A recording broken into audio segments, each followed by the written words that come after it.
Oh man. Hi, everybody. Welcome. Come Hello, on in. everyone. Hi, Erin. Oh, Hello. What a cool room. Hi, Jerry. I feel like we need to have like Hi, Jake. Oh, my cat wants to say hi. a waiting room music. Hi, Lori. Hi, Philippe. Hi, Philip. Hi, Bobby.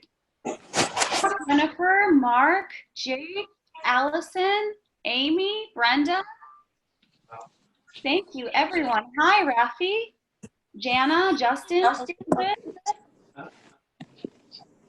Hi, Bailey. Hi. Hello, everyone. It's so good to see all of your faces. Oh my goodness. Hi, everyone. Oh, it's so good to see everyone. Oh, there's more people. There's another page. Okay. Hi, Lisa. Hi, Elizabeth. Hi, Justin. Hi, Jana. Hi, Gail. I don't have to say all the highs. Somebody else can say them too. There's more pages. Hello. Oh, hi, Allison Fraser and friend. Hi, Maddie Schaefer. Hi, Bailey McCall. Hi. Hi, it's good to see everyone. Hi, Kat Murphy. Hi, Jennifer Reed. Hi, Christine. Oh my goodness. Tell me how do I say that? Sapansky. Sapansky? Shapansky. That's Christine Shapansky. Hi, Christine Shapansky. I'm sorry I'm massacring your name. I don't mean to be Okay. disrespectful. Hi, Judith Inez. Oh my goodness, who haven't I said hello to? Hi, Brett Bender. Hi, Nicole Pieri. Hello, it's good to see you. Hi, Martha Clark. Hi, Ben Pentelson. Pentelson, yes? Did I do it right? Thumbs up, thumbs down? Isn't it Peltson then? Peltson, thank you. Ben was at OSF with me last year. Oh. Hi, Amanda Jenks. This is great. Oh, it's good to see everyone. Party with the ding dongs. I know, it feels like a real party and everybody's invited. Hi, Karen Birthright. Hi. Hi. Hi, Nicole Valens. Hi, it's good to see you. Hi, Sam. Hi, Amy Clark. Oh my goodness, this is wonderful. Oh my gosh, Allison Fraser, I've listened to you on so many recordings. Hi, Danny Whitman. Hi, Justin Schwartz. Hi, Jeff. How are you? Jeff Josselson. Gosh, Jenny, you're cracking me up. Let these people just come in. Hello. It's just rude not to say hello. I know you're like the host at the door. That's awesome. I see Bobby Pierce. Hi, Bobby Pierce. Hi, how are you? If Living it the dream, man. Y'all can talk amongst yourselves. We aren't going to start here for a couple seconds. Yeah, if this was a real party, I'd be handing out cocktails, being like, hello and welcome. I know. Is anybody drinking? You guys, feel free to drink. This is super loose. Hi, Amy Clark. Hi, Brian. Hi, Valerie. Hey, Valerie. Hi, Lori. Hi, Brian. Can I say hello to Bailey McCall? Hello, Bailey. Is this meeting going to be full out? I'm just wondering. Is it full out, Jerry? Full Always out? full out. I loved it. As full out as possible. 5, 6, 7, 8. Hi, Philip Richard. Jonathan's asking, will this be available online after the live stream? We're recording it. We just got to figure out how to share it. But I think we also need to get permission from folks. If your face and video is on this thing and we share it, we need permission. So Yeah, we don't want to use anybody's image without their permission. So I think maybe the solution is if you don't want to be recorded, then just turn off your video. Is that okay with everyone? And as far as consent goes? As we start. Hello, Kat Murphy's friend. As we start, Jenny, we should just let everyone know as the chat starts that to say, speak and forever hold your peace in the chat about getting recorded, and then maybe give some as people, if new attendees come in, give them the chat update. Hey, Sonia, can you make sure that you watch the questions so that we can have some pointed questions at the end? Just keep an eye on, as people have questions, we'll make sure we keep an eye on that. Will do. Thank you. I love this doorbell. It's making my night. Hey, Brian, do you want to give it until what, a couple minutes? I normally with these things, what time are we at? I'll give one when it hits 9:05. You know, the curtain rises 5 minutes because we got latecomers. I think we should have had a pre-show or something. We didn't Come have on. to rehearse. We Next pulled this time off. we'll have a dance next time. We'll have a little. I think there's someone here who might be interested in giving us some theme music, so that might be forthcoming. I'll see if he's here. Ryan is here. Oh, I see John Christensen. John, you got to change your name because you say me.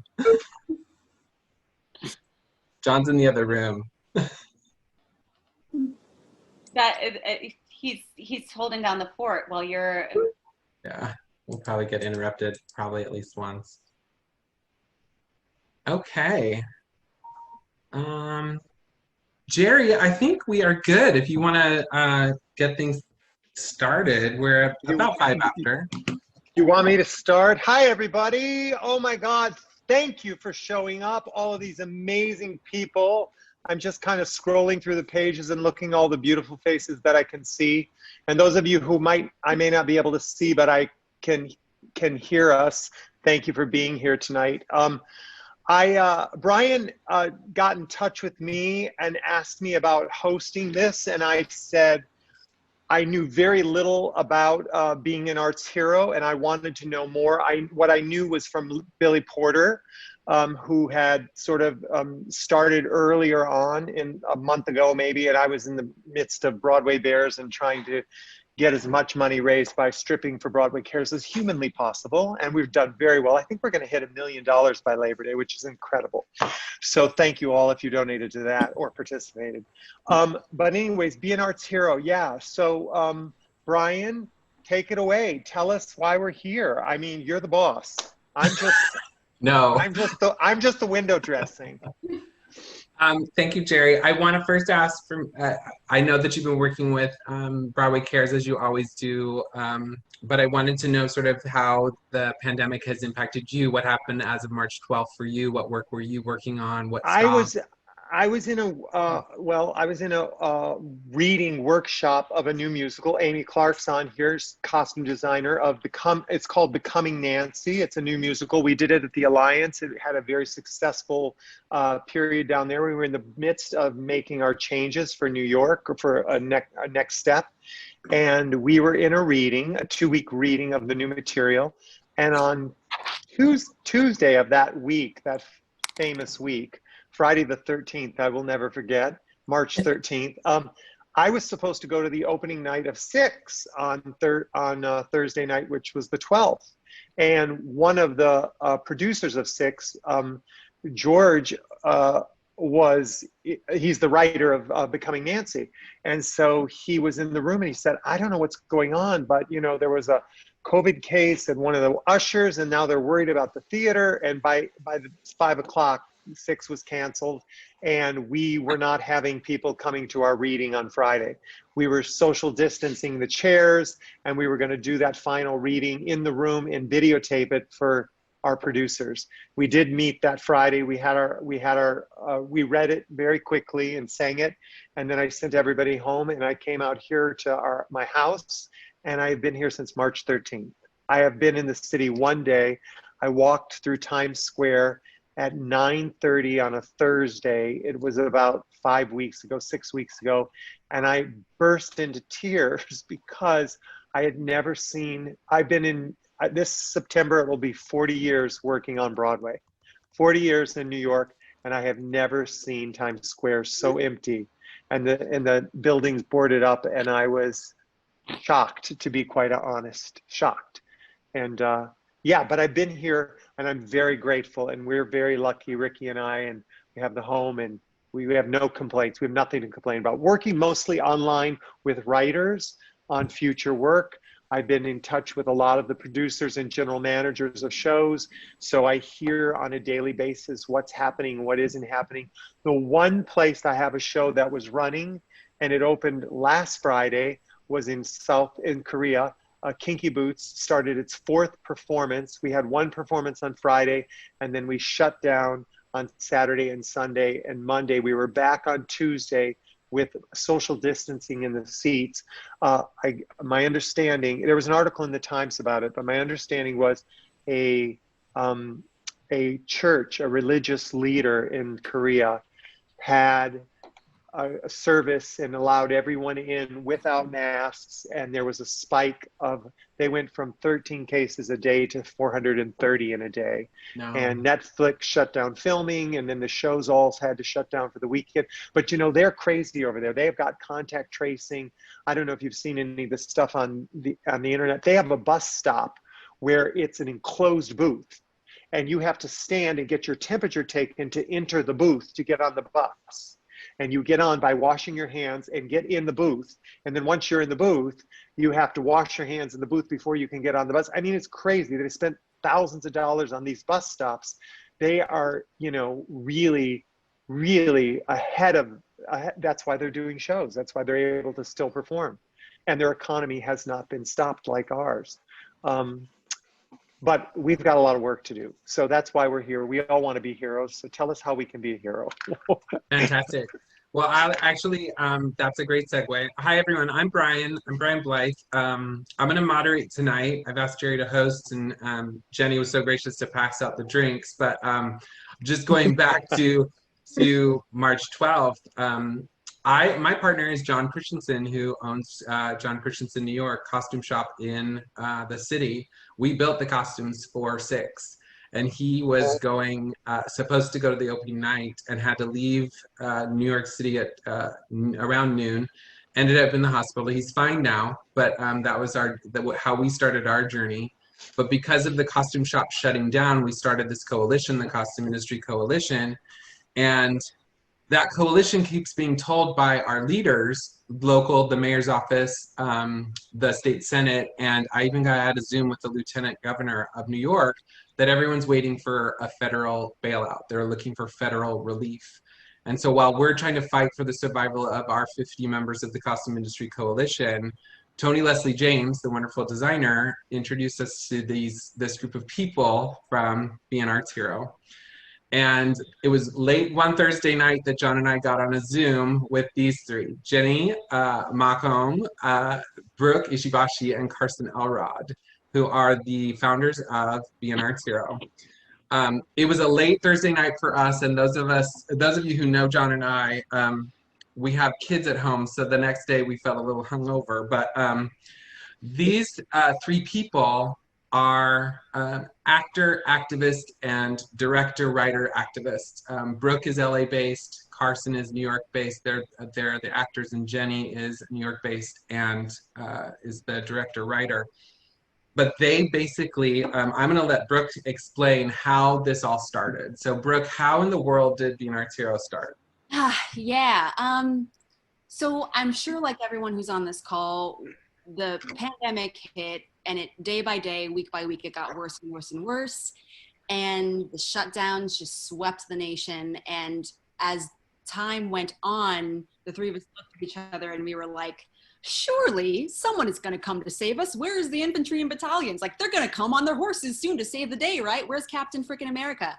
And nobody showed up. So we looked at each other and we were like, oh Lord, we've got to advocate for ourselves. This is on us. And what we realized was there was an area of opportunity that we hopped into that hole to fit it, right?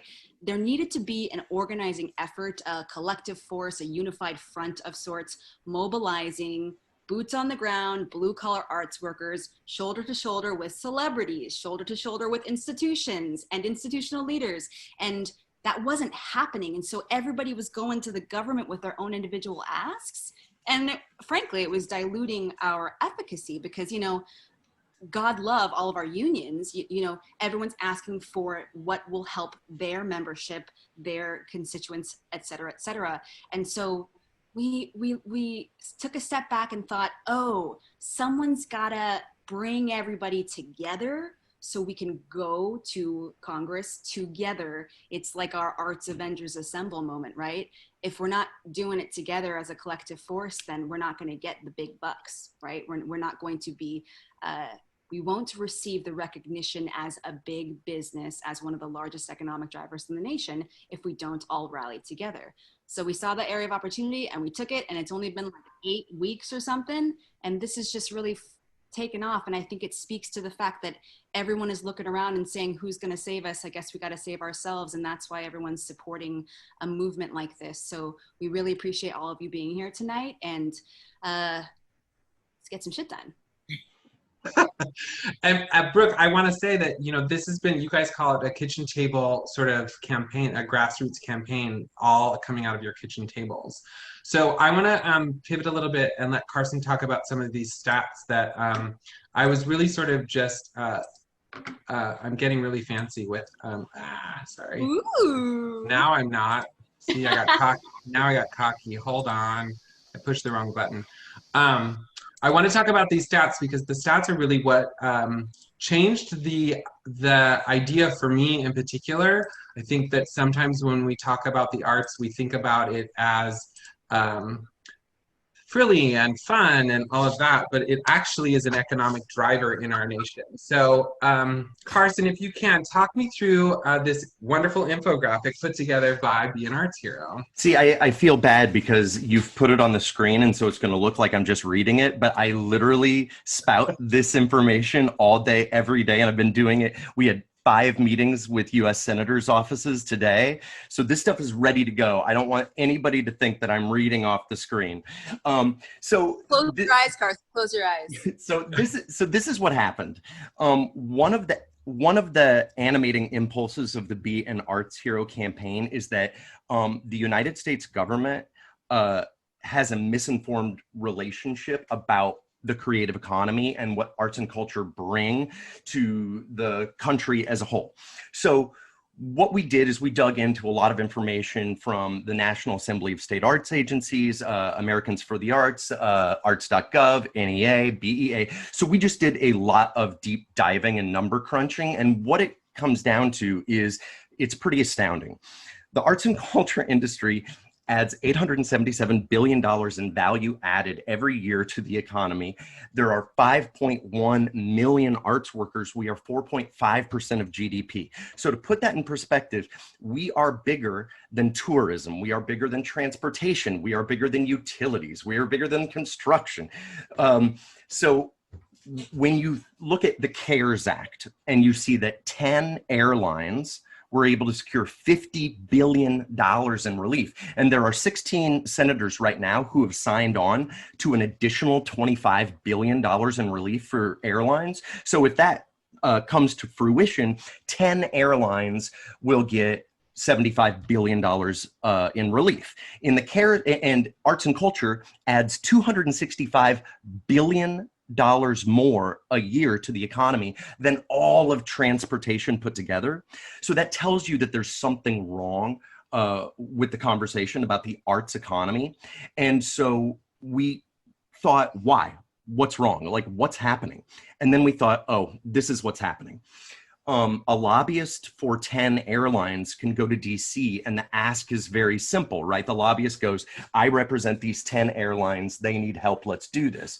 But what is a lobbyist for the arts going to be talking about? They're going to be talking about Disney. They're going to be talking about HBO. They're going to be talking about the Dance Theater of Harlem. They're going to be talking about the Billings Symphony in Montana. They're going to be talking about the High Plains Museum in New Mexico. We are such a disparate, dynamic, and national economy with such an outsized economic influence, but we do not have one voice speaking for us in DC. So one of the things that's been really interesting is we were talking to Senator Markey's office the other day, and we were talking to Eric Kashdan, who's one of Senator Markey's chiefs of staff. And as we walked him through this economic message, he said, I had no idea. I had no idea you were this big. And then I talked about CARES Act, you know, $50 to $70 million for arts and culture and CARES. In the HEROES Act, there's a little bit more than 100 million, which is essentially a Band-Aid on a gunshot wound when you look at how in trouble we are. And so what we're doing is meeting by meeting, day by day, town hall by town hall, we are trying to change the American conversation about what arts workers are, about our contribution, and about what is at stake if we go away. Because we are a domino. And if we fall down, we hit into transportation, into tourism, into hospitality. 68% of tourism is cultural. People take vacations to go to Coachella or come to Broadway. So we are trying to change the conversation, and we're using these statistics and the data that's there. And what we're finding is whether we're in a Republican office or a Democratic office, the argument is unimpeachable. We are too big to fail. And if we are too big to fail, it's incumbent upon the Senate to act immediately to see that we don't. So Jenny, I want to talk a little bit more about sort of the ecosystem that happens in towns across America, because obviously many of us are either New York or LA based, but there is arts and culture everywhere in every state. So can you tell me a little bit about that ecosystem that we're trying to communicate about in terms of all of these communities? Yeah, so there's a lot there. I mean, I want to point to a couple of examples. Oregon Shakespeare Festival, for example. Let's just take that specific company, right? So not only does that cultural center not only is that an epicenter for that community, but it's an economic driver for that entire state, and especially that entire county. You know, we're watching arts and culture institutions all over this country. When they fall, the entire county or the entire state also falls. Our sector specifically is one in which other sectors rely, right? So an arts night out, what does it entail? It entails paying for a babysitter to watch the kids. It entails paying for transportation. That includes gas or a cab or public transportation, a bus or a train. It includes dinner beforehand and drinks afterwards, and then transportation back. There's a study that says that the average arts night out, right, not counting the cost of the ticket, it contributes around $31 and some odd cents to the contributing sectors, right? So if you multiply that to a venue of 2,000 or 3,000 or some venues as big as 10 or 20,000, then imagine Matthew Lee Auerbach, who's not speaking today, but he is a member of our core group. He likes to describe it as the arts and culture sector or arts and culture institutions are like a star, right? And if a star dies, what happens is it creates a black hole in which the rest of the surrounding solar system is sucked in. And so when we talk about the arts and culture sector and what it means to communities, this is not New York and LA specific. There's a study that was recently released from the Brookings Institute. It's COVID-19 and the creative economy. And it is an excellent read if you want to get just a little bit nerdy about it. It's very easy to read, and the implications are devastating. So while it says that New York and LA are going to be the hardest hit in terms of just sheer numbers of the economy, like the economic loss, third on that list is Texas. And then if you're talking about jobs, the most impacted from the arts and culture sector right now in crisis is the South. And then the second is the Northwest. So we're not even talking about the Northeast, or actually I said the second is West. So we're not even talking about the Northeast, and we're not even talking about California. So what we're really encountering here is that if you look at each state, and I think Brian has a slide to Let me show. do that. I'll show you each state. We have these for all 50 states, y'all. We have them in our graphics yard, and I made each of these. So you can see the economic contribution of the arts and culture sector to each state. So a state like Tennessee adds over $14 billion in value added and contributes 91,000 jobs. It's 4.1% of their GSP. And Nebraska, it's over 2 billion, almost 3 billion, 2.4% of the GSP, and it's almost 29,000 jobs. There is not a state in our union, not a single state in our union, where the arts and culture sector doesn't add billions with a B to their GSP, which is their gross state product, and doesn't contribute tens of thousands of jobs. So yes, we are fighting for the LAs and the New Yorks and the Chicagos, but we're also fighting for the Nebraskas and the Alaskas and the South Dakotas and the Texases. You know, every single one of us, every single state is affected by this, and the implications are dire if something isn't done. I wanted to add something to that in that, so Senator Murkowski took a meeting with us today, and when we originally reached out to her, the response from her office was like, arts aren't really big in Alaska, so we don't feel like we need to have the conversation. So we wrote back and we went, this is how many arts jobs, this is how many billions it is, this is what the implications are going to be to the state if this many people are evicted, become homeless, et cetera. So a couple days later, not only did they get back in touch with us, the arts portfolio person handed it to the head of Murkowski's economic team.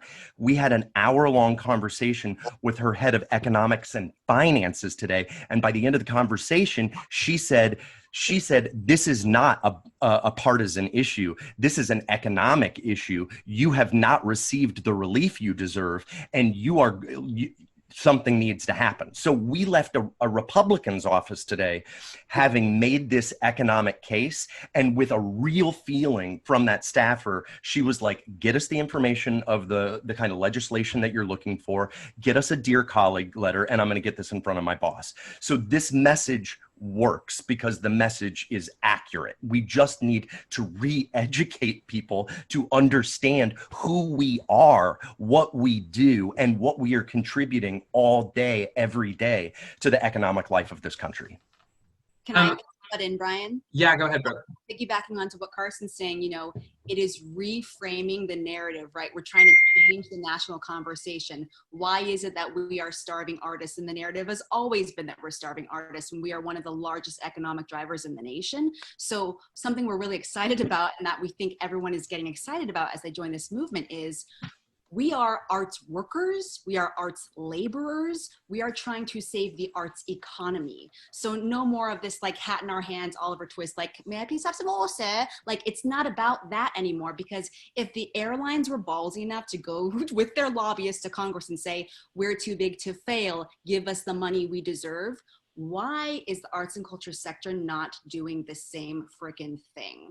So we're here to change the conversation. If anything, for our own dignities, for arts workers and laborers to understand our worth is not only tied to all the, you know, feel good, healing, everything we do as arts laborers that makes us feel good. It's tied to an economic, monetary, tangible value. So that's what we're here to change. Brooke, I want to continue with you really quickly before we get to sort of some action items and what we're really asking for. I know that there's been a lot of conversations about the impact, the sort of social impacts that are going to start happening with this pandemic continuing, evictions happening, and also sort of the disproportionate impact that's going to have on the BIPOC community. I know that you have some stats that you wanted to make sure everyone heard, and they're sort of staggering. So what can you share there? And I want to get to Jenny. Jenny, do you want to dip in before we get into this? I feel like it's really important that we dive right into what you're saying, Brooke. I'm happy to wait. Great, let's do it.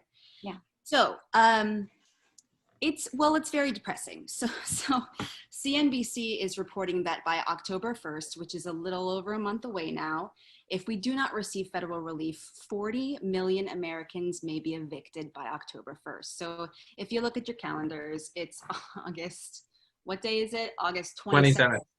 So in a little more than a month, if we do not receive federal relief, the numbers now state 40 million Americans will be evicted by October 1st. So at this rate, Congress is on vacation until Labor Day. We are not going to have any kind of fulsome bill until after Labor Day. So then that's 2 months' time, August 1st and September 1st. There were 2 waves now of mass evictions.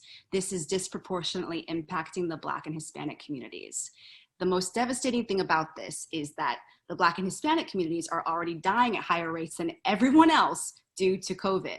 So the idea that there's going to be a 1-2 punch of these communities who have no chance to survive is incredibly overwhelming. And the fact that Congress is not busting their asses to do anything about that is incredibly maddening and unconscionable and inhumane.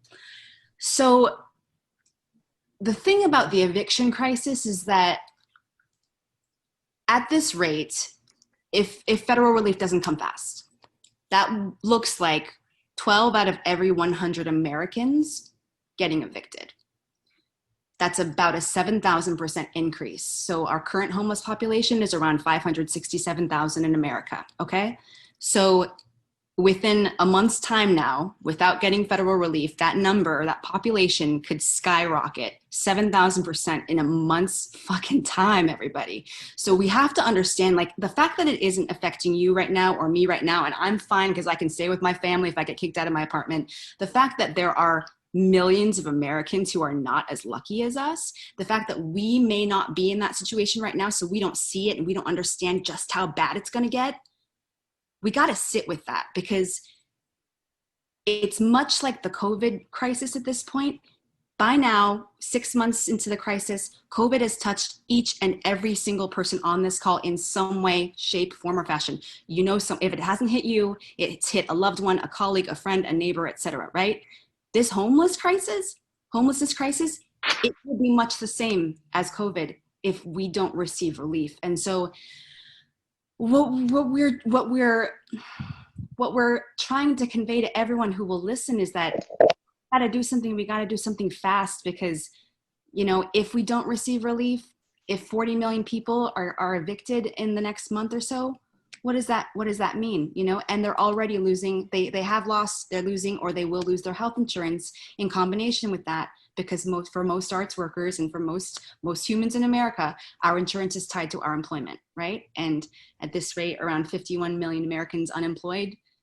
It's a very bad combination. So Brian, in answer to your question, that's just how bad it is, folks. Jenny, what did you want to add? I just wanted to add that currently, the way things are now, which is also already unacceptable, over 500,000 people homeless in America.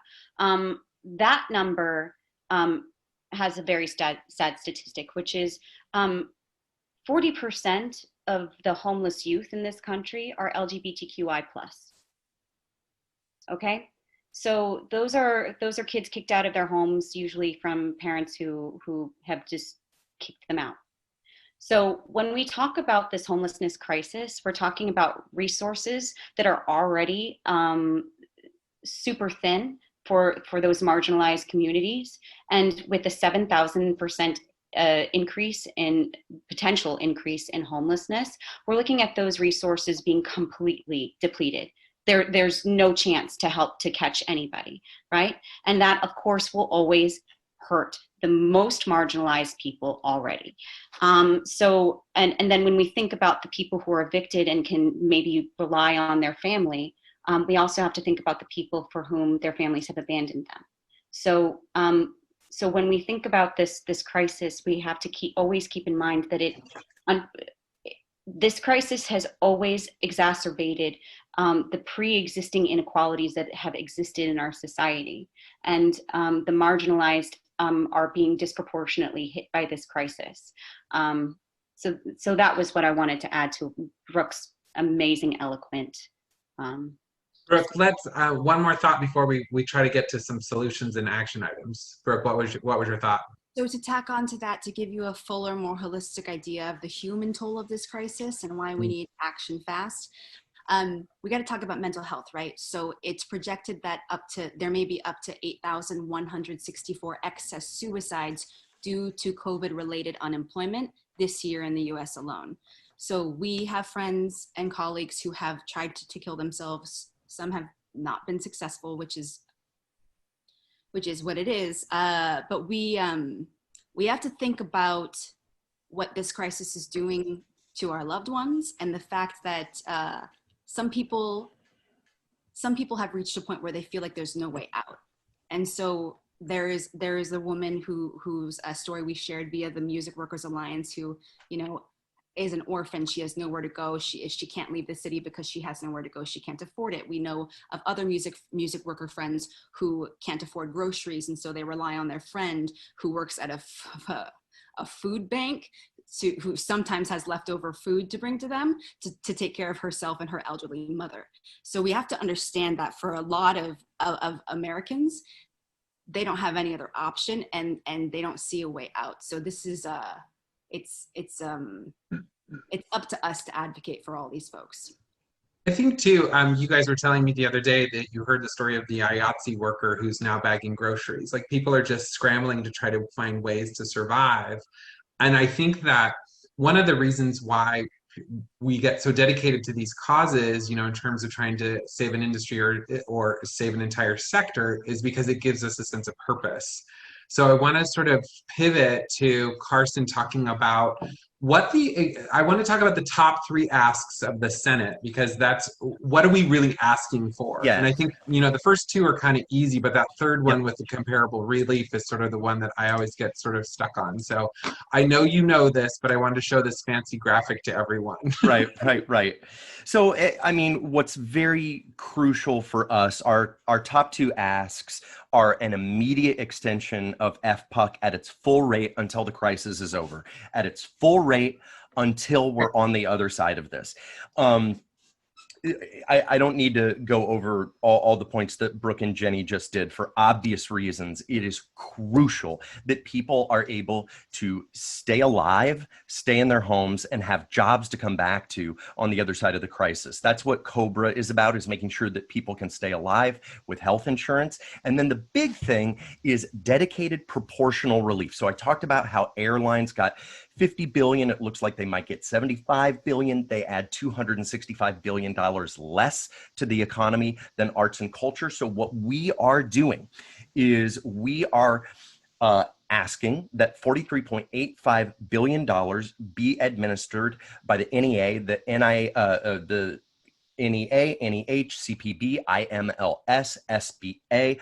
And the idea about that, I want to be very clear, because I know that lots of us in this room have experiences with those organizations, and the things that are great about dealing with those organizations and the things that are hard about dealing with those organizations. And I want to be very clear that we are crafting language because we've been told to by Senate offices. And so we have, and so I'll preview the name of it for you right now.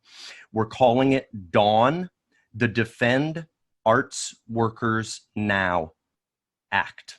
All right. So at the end of a long, dark night, there will be a dawn, and we are it. We are crafting language. And among that language is that the traditional barriers, rules, regulations, matching grants, etc., those things are going to be put aside, because this is an emergency relief package. And the idea is these entities have existing dispersal infrastructures. We do not want to create a whole new thing. We don't want to leave it to the federal government to be like, here, we need to do something new. Jared Kushner, build something, you know. So what we're going to do is we're going to take existing structures and then open up the floodgates to make sure that we can get as much water to where the fires are burning the hottest. That's the idea about what we're doing.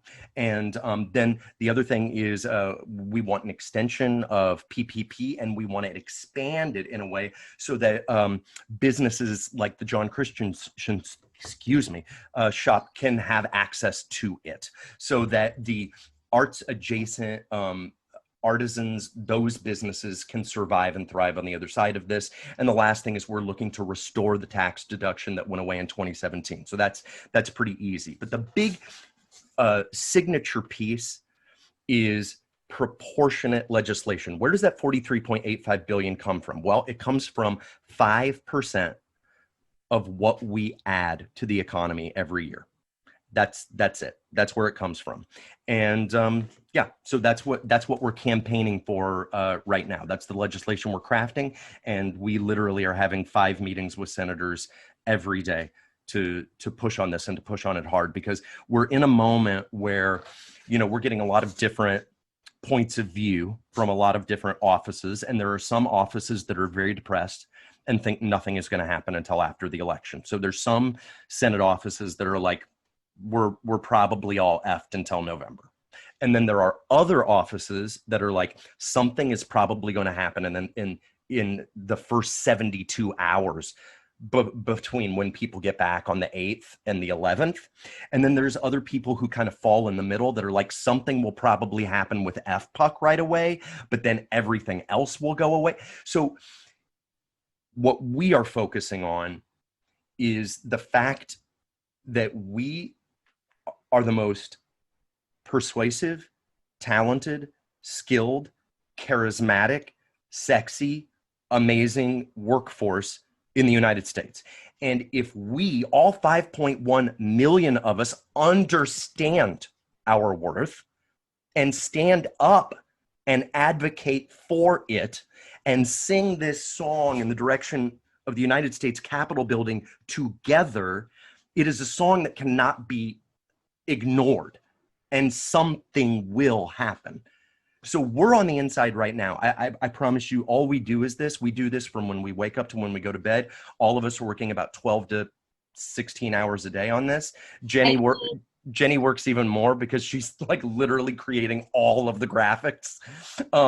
And so I promise you, we are on the inside of these rooms on your behalf right now, and we are hustling as hard as we can. But we need outside pressure as well. We need people making calls to Senate offices. We need letters being written. We need the biggest names in our industry to start stepping up and forward with the advocacy. So that's what we're doing right now.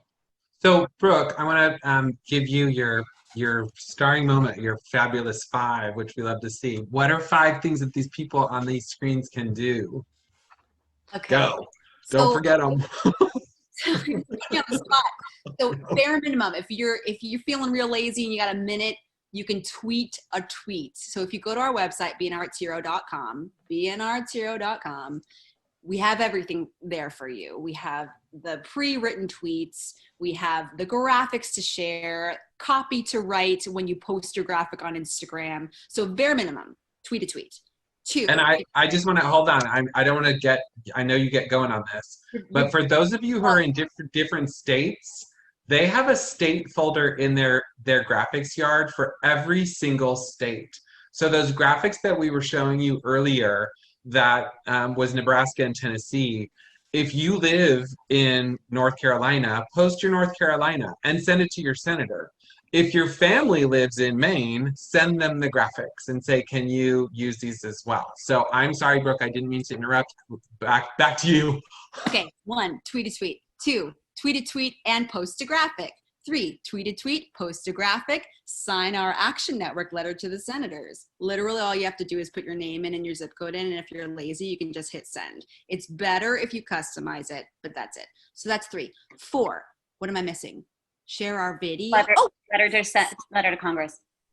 Yes, so we have the open letter to the 116th Senate, Congress, and it was penned by Matthew Lee Earlbach. It has over 10,000 signatures at the moment.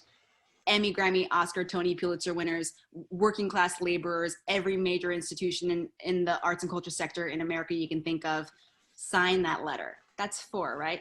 5th? What am I missing? Call. Oh yeah. Call your senator.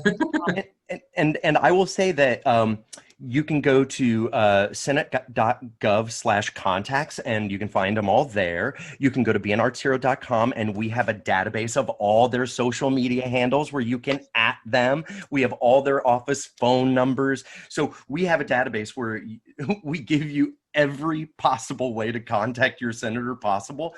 And this has been affirmed to us as we've been taking these meetings. So staffers have been saying to us that when people call in or write, every single piece of contact is noted and logged. So there's staffer meetings at the beginning of every week. And so people go in and they say, hey boss, this week we had the top 3 things people are writing and calling about are this. So we're just trying to get on their radar by getting people to make sure that we're part of the conversation. Brooke?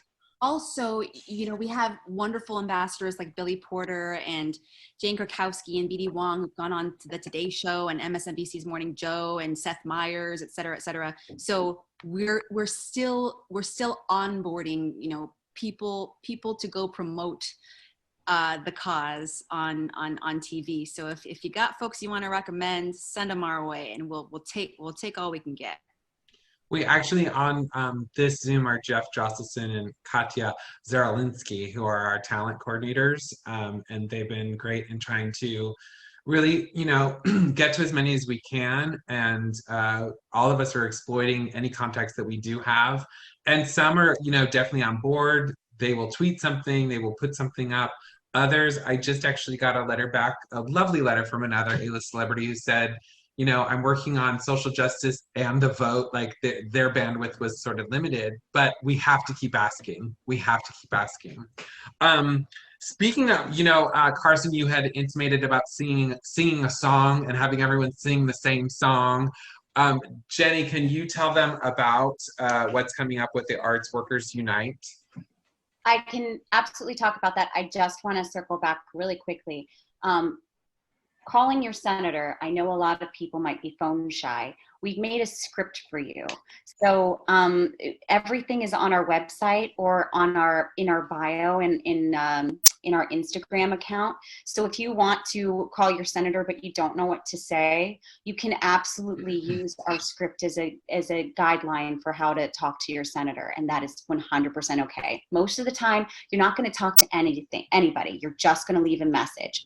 So if you're scared that you're gonna like pick up the phone and somebody's gonna be like, hello, what do you want? It's usually a voicemail, okay? But just in case, we have a script for you. As far as our day of action, okay, buckle up because there's a lot. There's a lot happening, some of which we have to keep a little bit on the down low, so I'm not gonna tell you about. But we are doing demonstrations in all 50 states and the District of Columbia on Labor Day, the day before Senate resumes. These will be, I don't think we are, correct me if I'm wrong, but we're not disclosing what they consist of yet, correct? Okay, we'll wait to tell you, it'll be fun. We're doing demonstrations in all 50 states and the District of Columbia. We're also continuing, we did a mini day of action a little while ago, sort of a dry run, and we're continuing that because it seemed to work really well. We're hosting Instagram Lives from around 11 a.m. EST to 5 p.m. EST, in which we're going to pair up with a celebrity, and that celebrity is going to call their senator live on Instagram Live. It helps a lot of people get over their phone shyness, and it helps encourage a lot of people to make the same phone call. We're also doing Zoom rooms that day, hosted similarly to how we're doing it here by a celebrity who will help people, who and the group will be just like this, and the celebrity will call their senator and encourage and help other people to call their senators at the same time. So we're doing Zoom rooms as well.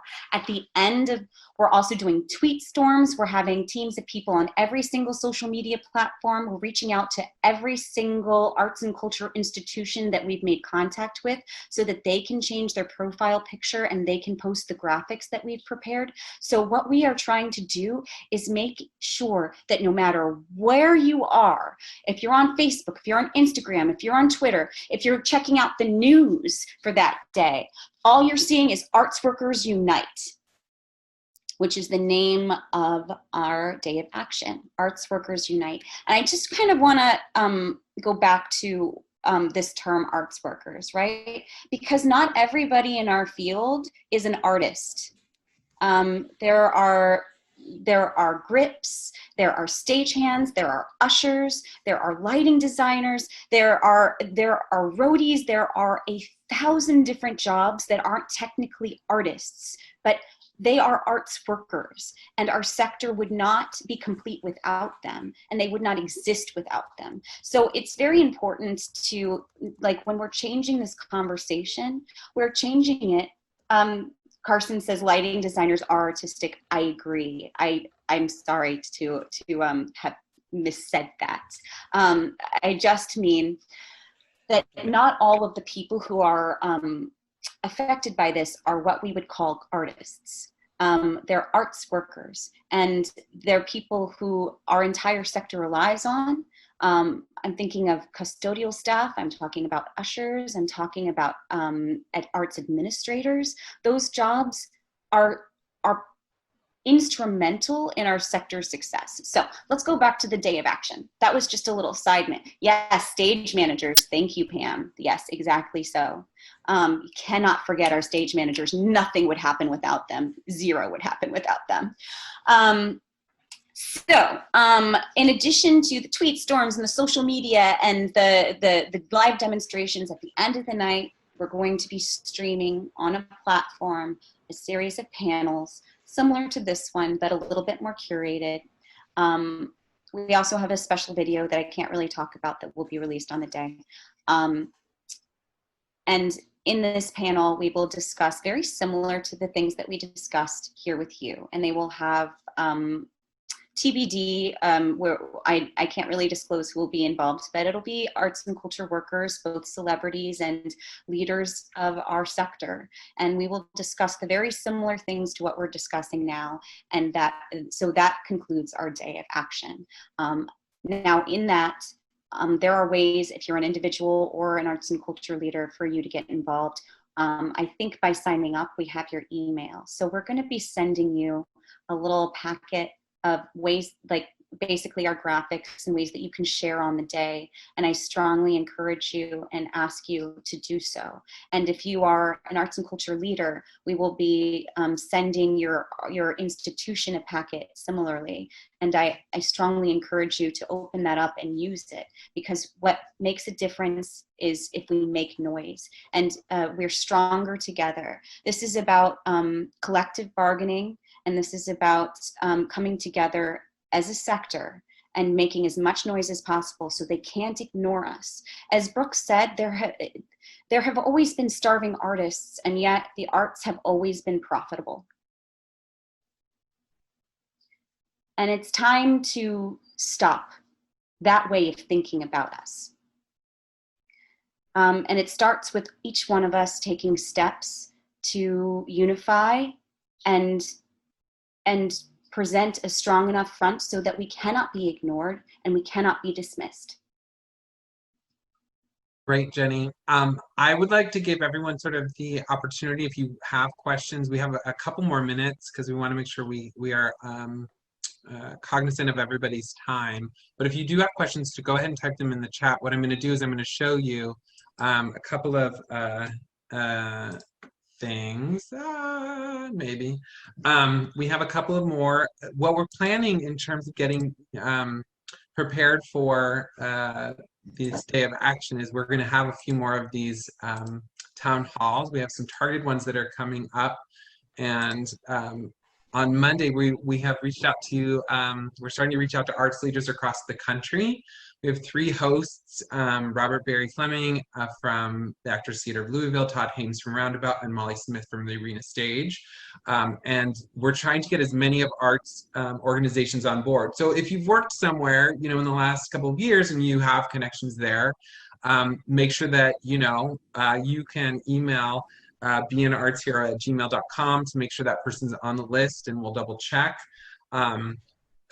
just to make sure those invitations are going out. We also don't want to forget some of what we're calling our nightlife entertainers. So we're calling all drag comedy, burlesque, and cabaret superstars to join Jackie Cox, who will host, and that's going to be on Monday night. We really have started talking about doing a roadies, doing a musicians, doing some geographic, like we're trying to connect with the Nashville Arts and Business Council and the Las Vegas groups as well, because they're really hard hit right now. So we're going to do not only specific categories, but also we're trying to look at some geographics so that we can really try to continue to build this coalition, to continue to educate people on all of these stats, and also empower them with things that they can directly do, especially in these times. That I was talking to a colleague today, and she said sometimes people just have decision paralysis right now because there's so much to take care of. It's like being in front of a vending machine and you just are hungry, but you don't know what to pick. But getting focused and you know, spending a couple of, even if it's 20 minutes a day, going on Instagram and liking. I had to learn Instagram and I still don't know what I'm doing, but I keep putting a heart next to anything that Be an Arts Hero posts just to give them a like. I'm like, I hope this is helpful. Anyway, let's see. Do we have questions? Let's see. How can we promote this day of action on social media? That's from Sarah. Jenny, do you want to? Yes. Yes, so we will be distributing graphics. We have multiple graphics that are being made. My graphics team, I now have a team, so I'm not quite on my own anymore. But there we are going to have GIFs and stickers. We're going to have graphics for every single platform, for Instagram, for Insta Stories, for Facebook, for Twitter, all of this in a packet. And if you're on our mailing list, which I think you now are because you signed up for this event, lucky you, you'll be receiving that packet with links probably. It'll be a link that you can sign it, that you can click on, that will give you access to all of those graphics. We'll have a Facebook profile that you can change if you're on that platform to in solidarity of this. There will be so many different ways that you can engage on social media. I mean, you won't know what to do with the rest of your day. It'll take you the whole day just to use them on every single platform. I'll take the question from Ben, and I will summarize Ben's question of how are you speaking with Republican senators?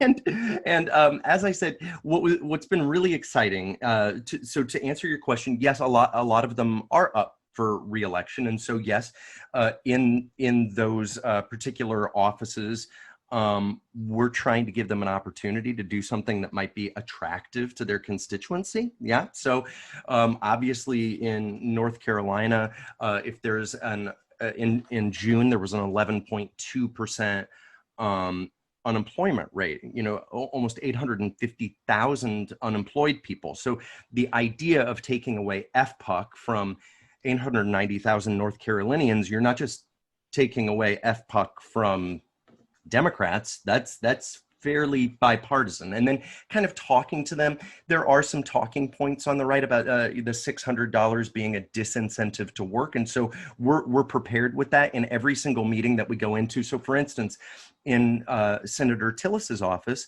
when we talked about the $600, I told them that Vivian Benesh, who's the artistic director of Playmakers Rep at Chapel Hill, that they cannot have a season until next summer.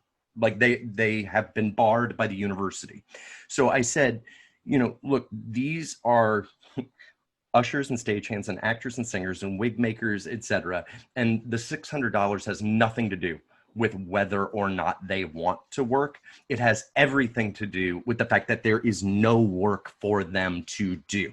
And as it pertains to this idea of, oh, this is an opportunity for you to do something different with your life, well, the way that we respond to that is we say, listen, you don't want us to do something different with our lives. We add $877 billion in value to the economy. You want us doing exactly what we're doing.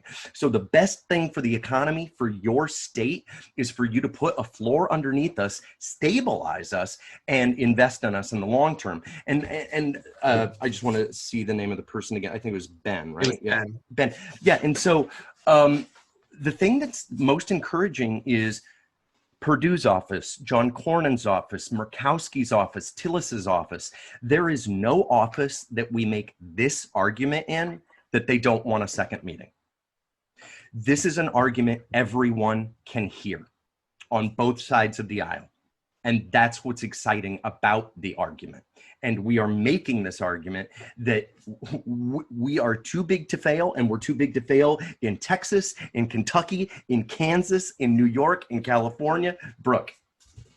Literally, in Murkowski's meeting today, they said that this was a nonpartisan issue. Like, out of a Republican senator's office, they said that this was a nonpartisan issue and that we shouldn't have any difficulty garnering champions from the other side of the aisle to bring forward whatever bill or legislation we're bringing onto the floor. So that was incredibly surprising and heartening to hear. Yeah, somewhere along the way, we fell into a trap, or at least the government fell into a trap of thinking about the arts and culture in a partisan way. We're here to just break through the noise with a signal that is economic. I want to make sure that I address these two questions. One was from Judith about speaking to United Scenic Artists Local A29. Yes, unions have been invited to the table.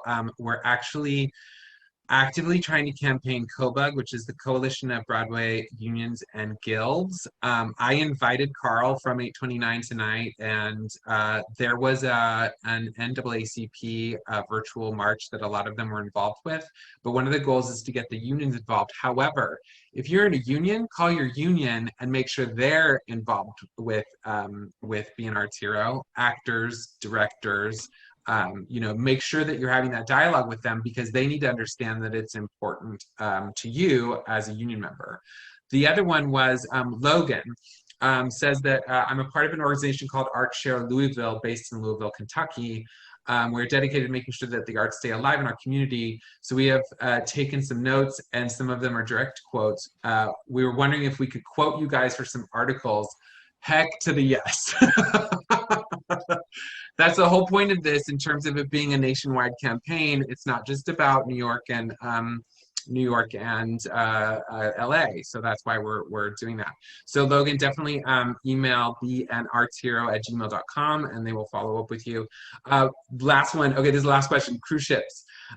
Yes, obviously cruise ship performers are an important part of the ecosystem, and we'll put together a Zoom to see if we can garner that. Because of our the costume shops, we do have connections in the cruise ship arena as well, and that's a huge amount of performers. Some of them were trapped on ships for weeks.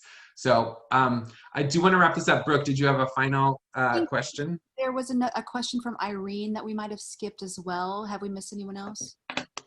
What was Irene's question? Irene, how is it important to you have a conversation about how the arts is equally important as the STEM fields, especially in education? Carson, Jenny, briefly. No, I just want to say I'm dropping this in the chat. I responded to Irene because I wasn't sure we were going to get to her. Okay. So Americans for the Arts has done a ton of research on arts and education. If you see the link in your chat, it takes you to a wheel, and we use a lot of this information in our graphics and in our arguments. If you go to the education section, the research is really fascinating about higher graduation rates, higher test scores, even a higher rate of racial equality. It's something like 40% of students who engage in the arts are more likely to have a person from a different ethnic background as a friend, and are more likely to speak up against racism in their community if they see it. So this is among children, but the research is I mean, frankly insurmountable. I mean, it's damning. Unfortunately, it doesn't seem to make a lot of difference sometimes in the senators' offices, but because arts has been systematically defunded in education for the last few decades. But the value of arts and education is, you know, it's not up for debate. I mean, there's hard proof that arts and education leads to higher success rates. And I also, being a small business owner in the arts world, I've also put up the fact that the talent pipeline needs to be nurtured. So if the dance companies that have the next Misty Copeland go under because they don't have a way to survive this pandemic, when they can't, they can pivot to, you know, as many Zoom classes as possible, but they still have brick and mortar. We have to take care of them as well, because the talent pipeline, in terms of you know, all of us continuing, is a really important thing. So, Jerry Mitchell, you've just put something in there. Do you want to say anything? Say anything? Well, Billy Porter first introduced me to Be an Arts Hero, but I have to thank the four of you for tonight, because you're just fucking amazing and completely full out, which I love. But I also want to say to everybody on here, so many faces and people that I love in our business, and everybody who's here, everyone, Pam, everybody, Danny, you guys from Broadway Cares, everybody who's here. I think the best thing that we can take away from tonight is all of the action that's on the website. But also, if each of us pick 3, 5 friends and tell them about being an arts hero tonight, tomorrow, so the next one, we could triple the size of this. Broadway Cares is successful because the community comes together. And when we come together, we can do anything. That's what we need to do. So tell somebody, tell some people. I've written down 7 people who aren't here tonight who are going to hear it from me tomorrow. And I mean it. They just have to get involved. We have to do something. It's ridiculous. It really is ridiculous. So we want to thank Lane and Danny from Broadway Cares Equity Fights AIDS as well for being here tonight and joining us and supporting Jerry and all of us. They've been incredible partner, ally, supporters to all of us. I can't say anything other than I have to say that I keep saying to all of the Be an Arts Heroes that when people come to the sermon, they suddenly join the church. So I think that's the best way that I can put it. When you hear the sermon from them, it's like, amen, let's get to work. So I want to thank everyone. I know that our team is going to hang out and have a postmortem, but for the rest of you, we can, I'll actually turn it on so everyone can listen to the beep, beep, beeps as we all exit. So thank you all. Thank you all. Thank you all. thanks, everybody. Thank you. Bye. Thanks, every single one of you. Thank you for being here. Thank you for caring. Thank you. Thank you so much. Thank you. Thank you, guys. Amazing. Thank So you. much. Thanks, Mark. Bye, guys. Love you. Thank you. Guys, good night. Good night. Thank you all. Good night, everyone.